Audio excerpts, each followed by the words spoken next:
All right, everybody. This is Brigham. You can't see me. I'm on the flip side of the camera. But I guess my first question, young man, is what's your name and where are you from?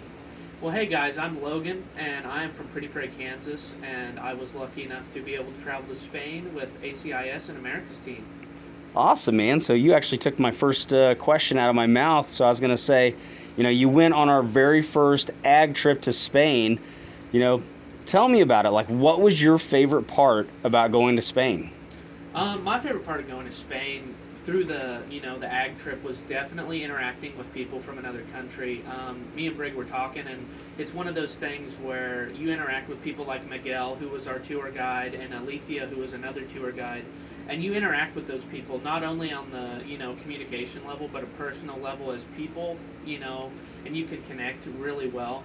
And another thing was the tour guides at like the Montserrat and the Cathedral. Those people have been doing that for 20 years, 30 years, and you're, just another American, but you can make that connection with them and be a person. And it was really my favorite part to experience Spain, but experience the people. Because I know I'm weird. A lot of people are introverted, but I love people.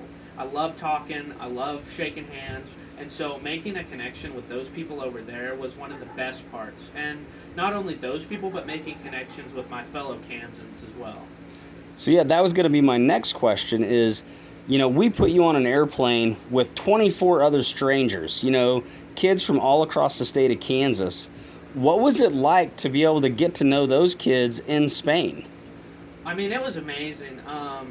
It's crazy how when you're from the same state, in your mind, you're like, it's small. But we were spread out from everywhere. We had kids from almost Nebraska. We had one kid from Nebraska. And so getting over there, it was like you were just pushed together. And not in a bad way. You just had to be, communicate and talk to these kids. And I made some great friends over there. Like, oh my gosh, Theodore, Christian, Elijah, Danny. Those kids are like some of my best friends now. I got them on social media. And being pushed together on this trip was definitely a positive experience and one of those things where I would have probably never met him. I knew Christian because he was the FFA president of Kansas, but I would have never spoke to him. I never get on that level with those kind of people. And so it was really crazy to see them and just be buddies, and just learn. And it was also, when you're like me and you throw up on planes, you break the ice real quick when you have to have somebody throw you a barf bag. So yeah, that was a big icebreaker with me and Sophia. Yeah, she hates people throwing up, and I got sat like right next to her. So that was a good one. Hey, you're breaking ice, making friends. That's a great job. So, so let's talk about the different, farming and ag experiences that you had. What was your favorite, I guess, farming experience, or what did you learn over there? Well, my favorite experience was definitely working with the rice farmers. All of them was whether it was the vineyard gentlemen or the people who did the olive oil. They were all great, but I just felt like I could connect to the rice farmers the most because their granddads built the farms, built the mills. They were generational farmers, and one of those things was connected with me because we were just talking earlier, and my grandpa basically was the builder and built our family's ag roots, and our great grandparents, and so we carried that on, and they showed us how they carry it on. And so that was a big part to me on the ag side, and they showed us, all of their rice cultivating and how they milled, and it was like I had never been in a rice mill before. And they even showed us this is how you would do it over there, and this is how we do it. And a lot of it was just Americans, we like our white rice, we do a bunch of stuff like that. And like they would show us how they take the shells off to make white rice, or they leave them on, and how they're more nutritious that way. And really just making those connections with those people and their generational farming, that's their livelihood. And they were kind enough to show us and bring us in and be like, hey, this is what we do, this is how we do it.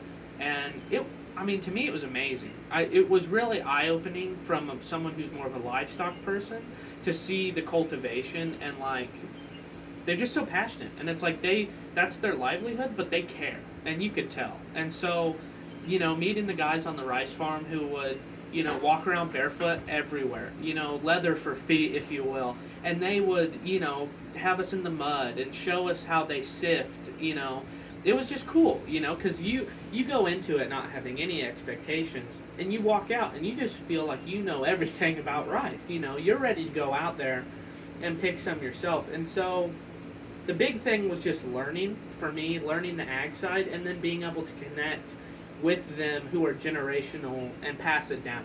Mm-hmm. So let's talk about farming here in Kansas versus farming in Spain. What kind of differences did you notice between like conventional farming here and more regenerative and progressive farming over there? Well, it was pretty much just that. It was the difference between our conventional, we till, we keep our fields, we irrigate, they did a lot of progressive, regenerative stuff with theirs, and a lot of it was just keeping it the same. They didn't mess with fertilizers, they didn't mess with chemicals. They were very natural and let the earth do its thing for them, and that hindered them in some parts, but obviously it helped in the long run, especially the rice farms. Those paddies, that water's been standing for, I think they said 10 years at that point. And stuff like that's just crazy to me. We come out here, we got our big old John Deeres that have GPS, and we sit in them and they do their thing. But them over there, it's hand, they're having carts pulled, and then they had some tractors, but they said, I think their biggest tractor was basically the equivalent to a cabless little Ford from the 30s to us. So one of the biggest differences was technology, but also that they took the earth and they were like, let's be regenerative, let's help. And you saw that with not only the olives but also the grapes. They had their vineyards and they were no fertilization pretty much. They had certain grapes that had been there for years and years, and then they were introducing new stuff to the soil to help benefit it without spraying it with chemicals or doing things like that. Yep. So let's tag on to that question.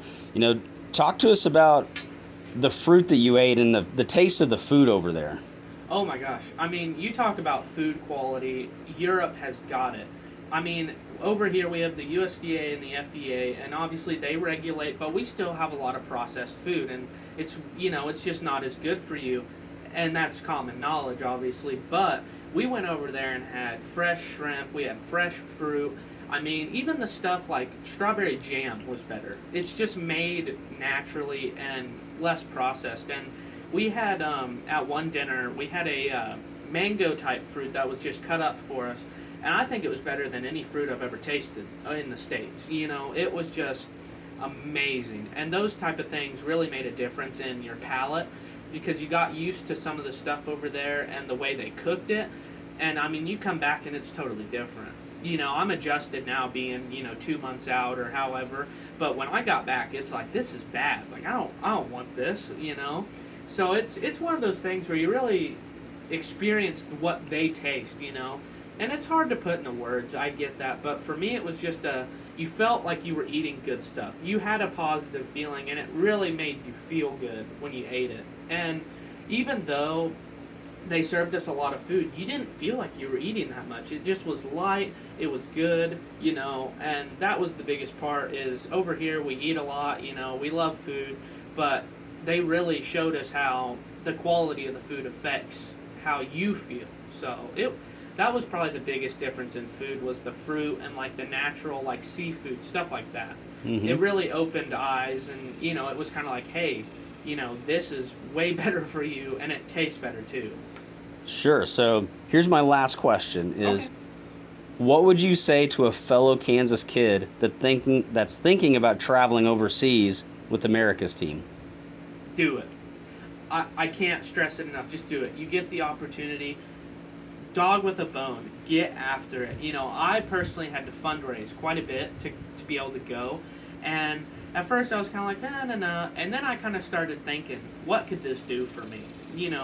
You make connections with people like Miguel. You make connections with people like you. You meet people, and then the other kids from Kansas that you never know where you'll wind up.